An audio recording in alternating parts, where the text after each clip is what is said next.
Hello champions, welcome to Misty classroom. तो बच्चों, आज हम सीखने वाले हैं एक जबरदस्त कॉन्सेप्ट। किसका कॉन्सेप्ट? ट्रांसवर्सल्स का कॉन्सेप्ट, जिसमें जब दो लाइन को एक लाइन क्रॉस करती है तो एंगल्स का क्या हंगामा होता है, उनमें क्या रिलेशंस होते हैं, वही चीज हम सीखने वाले हैं। तो बिना देरी किए शुरू करते हैं आपकी class 7th maths new NCERT book का चैप्टर 5, जिसमें हम ऑलरेडी कुछ पार्ट कर चुके हैं, उनको आप जाके देखिए। आते हैं फिर 5.5 पर ट्रांसवर्सल्स। अब ट्रांसवर्सल्स क्या होता है बच्चों? जब कोई भी दो लाइन है, अब वो पैरेलल भी हो सकती है एक दूसरे के, या पैरेलल नहीं भी हो सकती है, जैसे ये हैं। इन लाइंस को जब कोई तीसरी लाइन जब कोई अलग लाइन इनको कट करे, ठीक है, कैसे भी कट करे, किसी भी साइड से भी कट कर रही है, एंगल्स कितने फॉर्म हुए? 1 2 3 4 5 6 7 8। इनका 1 2 3 4 5 6 7 8, जैसा यहां भी दिया गया है, ऐसे यहां पर भी 1 2 3 4 5 6 7 8 एंगल्स बने। तो इन एंगल्स में क्या क्या रिलेशन हो सकते हैं, उनके भी कुछ नाम होंगे जब रिलेशन होंगे तो वही हम सीखेंगे। अब देखिए इस फिगर में 5.14 में जो लाइन टी है, ये इंटरसेक्ट कर रही है एक एल को और एक एम को। टी क्या है? अब टी ही है, जो लाइन इंटरसेक्ट करती है वो ही होती है ट्रांसवर्सल। क्या होती है? ट्रांसवर्सल। किसने इंटरसेक्ट किया बच्चों? टी ने। किन किन को? एल और एम को। तो जिसने इंटरसेक्ट किया, जो काटती हुई जाती है, उसी का नाम ट्रांसवर्सल होता है। Notice that 8 angles are formed. अब नोटिस करिए 8 एंगल बने हैं, 1 2 3 4 5 6 7 8 when a line cross a pair of line. जब दो पेयर ऑफ लाइंस को एक लाइन क्रॉस करती है तो 8 एंगल बनते हैं, दिख रहा है हमें। अब क्वेश्चन पूछ रहा है, is it possible for all the 8 angles to have different measurement? क्या ये पॉसिबल है कि जो सारे एंगल जो आए हैं 1 2 3 4 5 6 7 8, ये अलग अलग मेजरमेंट के हो? मतलब कोई 30 है, कोई 40 है, कोई 60 है, कोई 70 है, कोई 80 है, कोई 90 है, ऐसा क्या पॉसिबल है? तो बच्चों ये पूछा है वाई और वाई नॉट, क्यों और क्यों नहीं। तो ये पॉसिबल नहीं है। No, it is not possible. अब क्यों पॉसिबल नहीं है? No, it is not possible due to some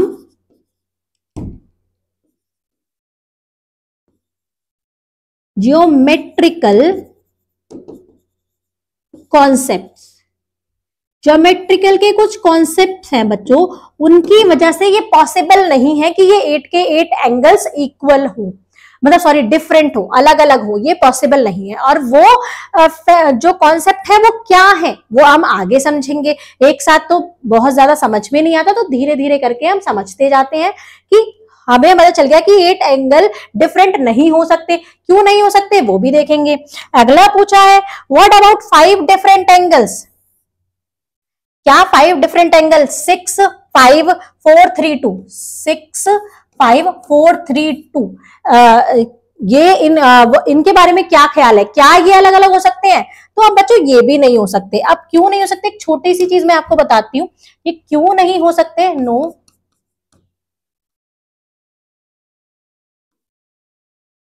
it will not equal, या फिर लिख दीजिए it is not possible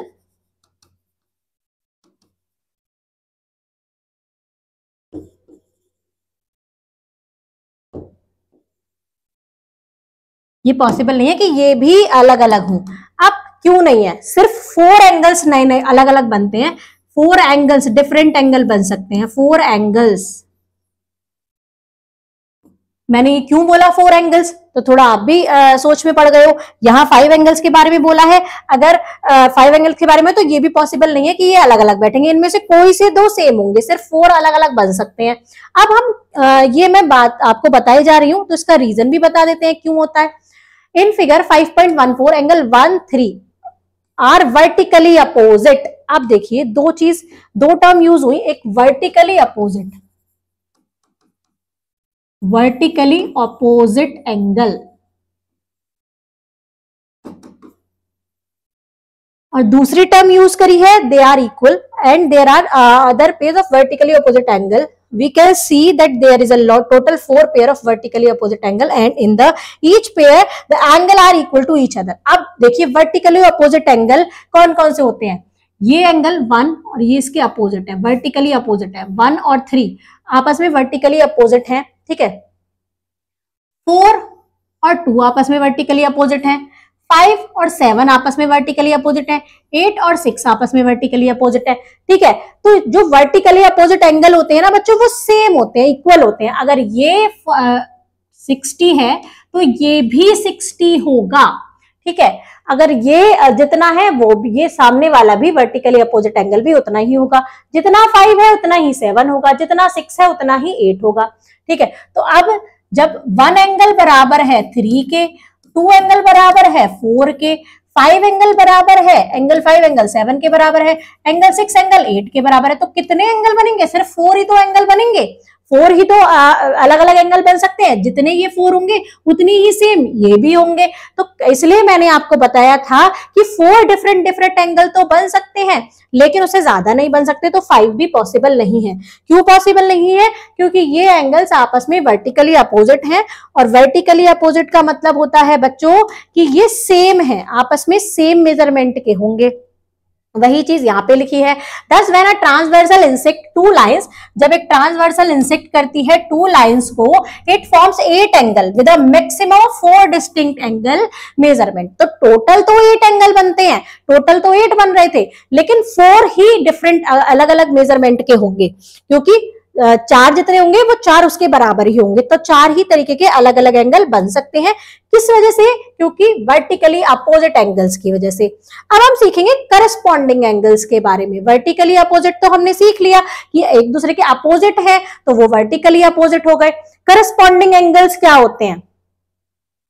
In figure 5.14 we notice that a transversal T forms 2 set of angles।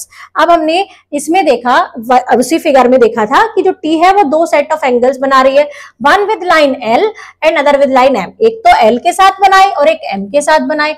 There are angles in the first set that correspond to the angle of second set। अब ये इस language का मतलब मैं आपको बता देती हूँ। यहां तक आपको पता चला कि ये थे, ये 1 और 3 वर्टिकली अपोजिट, 2 और 4 वर्टिकली अपोजिट। अब करस्पॉन्डिंग एंगल्स का नाम आया है, वो क्या होते हैं? तो बच्चों करस्पॉन्डिंग एंगल्स होते हैं ये लाइन, जैसे 1, ये लाइन जो दूसरी लाइन को, ये वाला एंगल, ये दोनों आपस में करस्पॉन्डिंग एंगल्स है। 1 और 5 आपस में करस्पॉन्डिंग है। जो टी लाइन है वो एल और एम को जब काटेगी तो जो एक साइड एंगल बनेंगे वो सेम होंगे, मतलब क्या होंगे? सेम होंगे। करस्पॉन्डिंग एंगल्स, सॉरी करस्पॉन्डिंग होंगे। ये इसके करस्पॉन्डिंग है, ठीक है। 2 6 के है और 4 8 के है, 3 7 के है, ये आपस में करस्पॉन्डिंग एंगल्स होते हैं, ठीक है। वर्टिकली अपोजिट समझ में आ गया, करस्पॉन्डिंग समझ में आ गया। अब देखते हैं 2 और 6, जैसे यहां पर बताया 1 और 5 करस्पॉन्डिंग है, जैसे मैंने आपको भी बताया था। सिमिलरली 2 और 6 करस्पॉन्डिंग है, 3 और 7 करस्पॉन्डिंग है, 4 और 8 करस्पॉन्डिंग है। तो जब एक ट्रांसवर्सल लाइन T इंटरसेक्ट करती है L और M को। अब एक्टिविटी से देखते हैं, कुछ एक्टिविटी होगी। Draw a pair of line, एक पेयर ऑफ लाइन ड्रॉ करिए and a transversal such that they form 2 distinct angle. तो यहाँ स्टेप भी दिए गए हैं, स्टेप दिए गए हैं। स्टेप 1 में आपने क्या किया, एक लाइन ड्रॉ की L and a transversal T जो इंटरसेक्ट कर रही है उसको X पर। L ड्रॉ करी और एक ट्रांसवर्सल T ड्रॉ करी जो X पर इंटरसेक्ट कर रही है। स्टेप 2 में क्या करना है, मेजर करना है एंगल A को, ये वाले एंगल को मेजर करना है। ये 60 है, जैसे लेट अस से इट 60, इसको 60 हम कह लेते हैं। How many distinct angle have formed now, अब कितने अलग अलग एंगल बनेंगे? अब देखो ये 60 है तो ये क्या है बच्चों, इसके वर्टिकली अपोजिट। ये A है तो ये वाला भी A होगा, मतलब ये भी 60 होगा, ये इसके वर्टिकली अपोजिट है। अब एक चीज आपको बता देते हैं कि ये स्ट्रेट लाइन क्या होता है, ये सबको पता है 180 डिग्री का होता है। 180 डिग्री में ये 60 है तो ये वाला बच्चों को कितना निकलेगा, 180 में से 60 माइनस कर दीजिए, ये 120 निकलेगा, ठीक है। 180 में से 60 माइनस करेंगे, 180 होता है स्ट्रेट एंगल, 60 माइनस कर दिया, ये हो गया 120। अब ये 120 है तो बच्चों ये इसके वर्टिकली अपोजिट है, ये भी 120 ही होगा, ठीक है। इस डायग्राम में आपको ये बताया है। तो कितने डिस्टिंक्ट एंगल बने, 2 सिर्फ, एक तो 60 और एक 120, कितने बने 60 और 120। If one angle is 60 the other angle of a linear pair should be 120। जब ये 60 है तो ये 120 होगा। So when we draw another line of intersecting the transversal T which to be form only two angle 60 and 20। ठीक है, अब step 3 में क्या करना है आपको, स्टेप 3 में आपको एक और पॉइंट ले लेना है y, mark a point y on line t। एक t पर ही y पॉइंट मान लिया।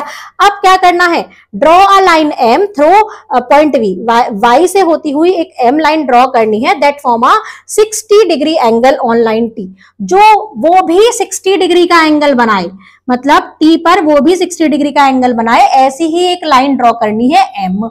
कर दिया हमने। This can be done either be copying a with a tracing paper. ये कैसे हो सकता है, या तो हम ए को कॉपी कर दे ट्रेसिंग पेपर से, और you can use a protractor to measure the angle, या फिर आप मेजर कर ले प्रोटेक्टर से इस एंगल को कि ये 60 डिग्री है। इस तरीके से तो हम इसको 60 बना सकते हैं। अब देखिए बच्चों, फिर से एक चीज देखते हैं, यहां पर क्या हुआ, ये 60, ये 120, ठीक है, ये इसके 60 होगा, ये इसके वर्टिकली अपोजिट है, ये इसके वर्टिकली अपोजिट है, ये 120, ये 60 है तो ये 120 होगा। अब इनके वर्टिकली अपोजिट ये 60 और ये इसका वर्टिकली अपोजिट ये 120। ठीक है, अब yes they do appear to be parallel to each other. अब देखिए ये एंगल्स बराबर बराबर, ये 120 है 120, ये 60 है 60 है 60 है 60 है 120 है 120, सिर्फ दो ही एंगल दो बने 60 और 120, तो ये दोनों लाइन बच्चों क्या होंगी, parallel.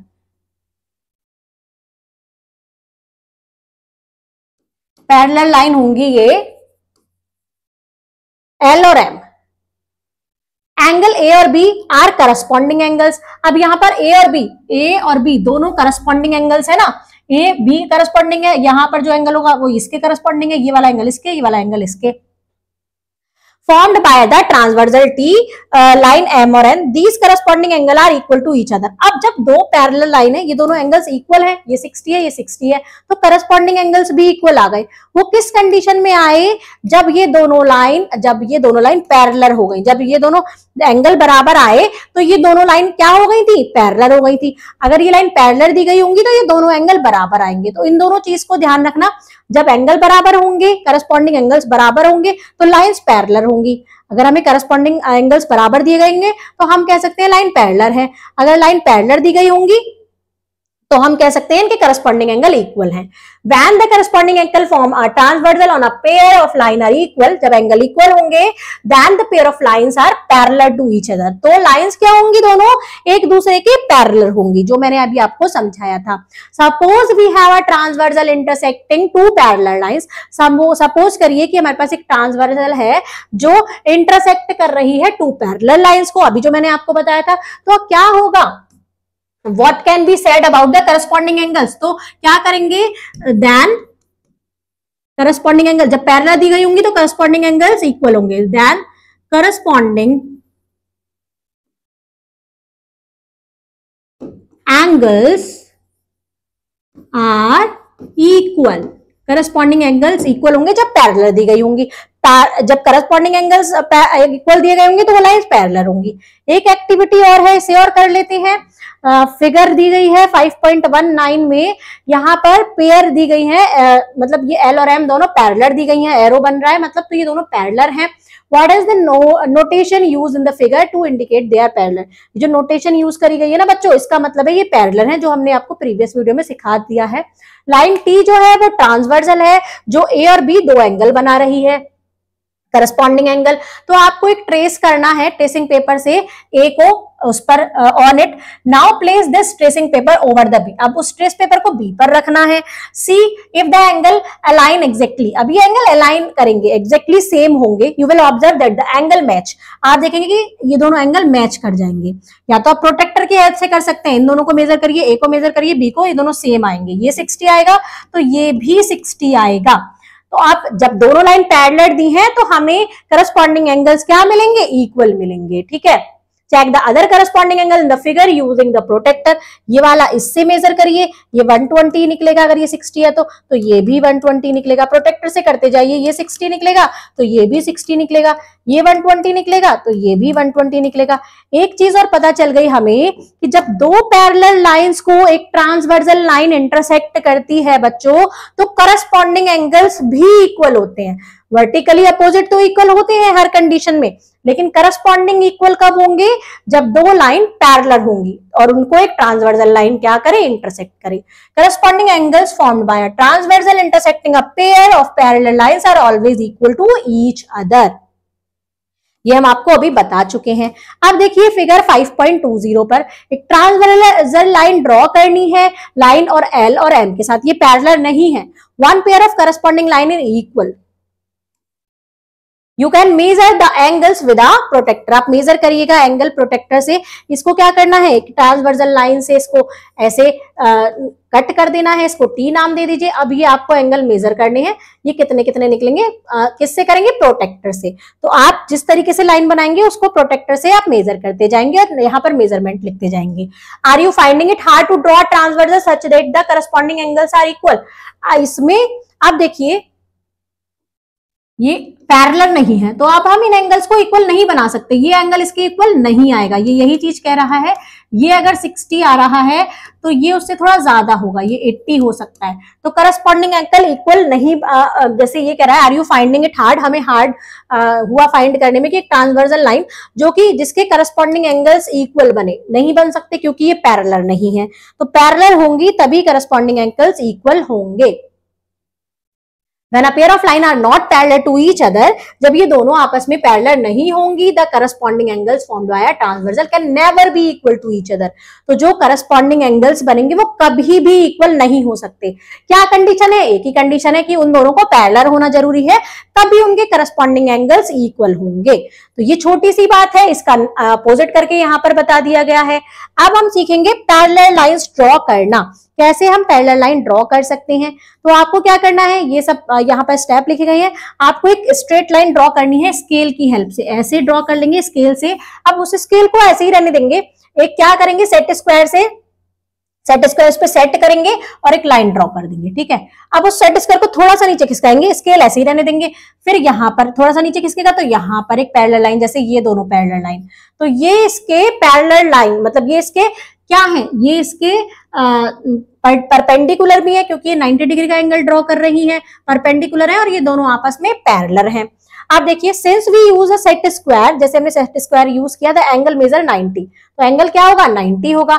The position of the line is different, position line की डिफरेंट है but they make the same angle with L, लेकिन ये सेम एंगल बना रही है, ये भी 90 बना रहा है, ये भी 90 बना रही है। तो is seen as a transversal to the two new line, then the corresponding angles measure 90. If line L is seen as a transversal line, तो जो लाइन L है वो ट्रांसवर्सल लाइन है। अगर हम इसको यहां बढ़ा दें और इसको इधर बढ़ा दें तो ये क्या है? L लाइन इन दोनों लाइन के ट्रांसवर्सल है। ट्रांसवर्सल मतलब दो पैरेलल लाइन को ये काट रही है। ये 90 निकला है, करस्पॉन्डिंग एंगल ही तो हो गए ये दोनों, ये इसके करस्पॉन्डिंग है, ऊपर वाला इसके, तो चारों 90 निकले हैं। तो ये दोनों लाइन आपस में पैरेलल हैं। दूसरी एक्टिविटी पर चलते हैं। यहां पर क्या किया है, अब ये परपेंडिकुलर नहीं बनाई है, तो अब क्या करना है, स्केल से एक लाइन वैसे ही ड्रॉ करनी है, लेकिन सेट स्क्वायर में इधर से लाइन नहीं ड्रॉ करके अब इधर टेढ़ी वाली लाइन ड्रॉ करनी है। टेढ़ी वाली, जो टेढ़ी वाली साइड होती है ना, स्लैंडिंग वाली, उसको ड्रॉ करिए। उसे नीचे लाइए, इसको ड्रॉ कर दीजिए। दो लाइन आपस में तो पैरेलल होंगी, ठीक है। अब देखिए एक एक्टिविटी, इसको पीछे बढ़ाकर देखिए और इसको पीछे बढ़ाकर, ये लाइन इसके क्या है? करस्पॉन्डिंग है। ये सॉरी, ये एंगल इसके करस्पॉन्डिंग है, ये एंगल इसके करस्पॉन्डिंग है, ये एंगल इसके करस्पॉन्डिंग है और ये एंगल इसके करस्पॉन्डिंग है। तो अब ये दोनों पैरेलल लाइन को, एक लाइन जो ये लाइन है L, ये क्या कर रही है? ट्रांसवर्सल लाइन है, ये इनको इंटरसेक्ट कर रही है। दो पैरेलल लाइंस को तो करस्पॉन्डिंग एंगल्स भी तो बराबर होंगे। जब पैरेलल लाइंस को कट करेगी तो इनके करस्पॉन्डिंग एंगल्स बराबर होंगे। ये 30 होगा तो ये भी 30 होगा। Draw two more parallel lines such along side of the set square as shown. ऐसे ड्रॉ करना है आपको, जो 5.22 में शो किया गया है। How do you know these two lines are parallel? आपको कैसे पता चला कि ये लाइन पैरेलल है? Can you check if the corresponding angles are equal? क्या आपने चेक किया कि करस्पॉन्डिंग एंगल्स इक्वल्स है? हाँ हाँ, तो हमने यहाँ पर क्या किया, हमने ये एंगल मेजर किया, प्रोटेक्टर से कर लीजिएगा आप। ये एंगल अगर 30 आया है, आपका कुछ भी आ सकता है, और तो ये भी वही आएगा, ये 30 आए तो ये भी 30 आएगा। जब एंगल आए सेम, मतलब करस्पॉन्डिंग सेम आए, तो हमने पता लगा लिया कि ये लाइन आपस में पैरेलल है। अब बच्चों नेक्स्ट वीडियो में हम चलेंगे, अगले पार्ट में फिगर इट आउट क्वेश्चन देखेंगे और पैरेलल लाइन ड्रॉ करना सीखेंगे पेपर फोल्डिंग से। पेपर फोल्ड वाली एक्टिविटी फिर से आएगी। तो आपको क्या करना है, इस वीडियो को लाइक करना है, कमेंट करना है, शेयर करना है अपने फ्रेंड्स के साथ और सब्सक्राइब करना है मिस्टी क्लासरूम चैनल को, क्योंकि यहाँ पर आपकी मैथ्स होती है मस्ती के साथ। मिलते हैं नेक्स्ट वीडियो में, तब तक के लिए बाय बाय।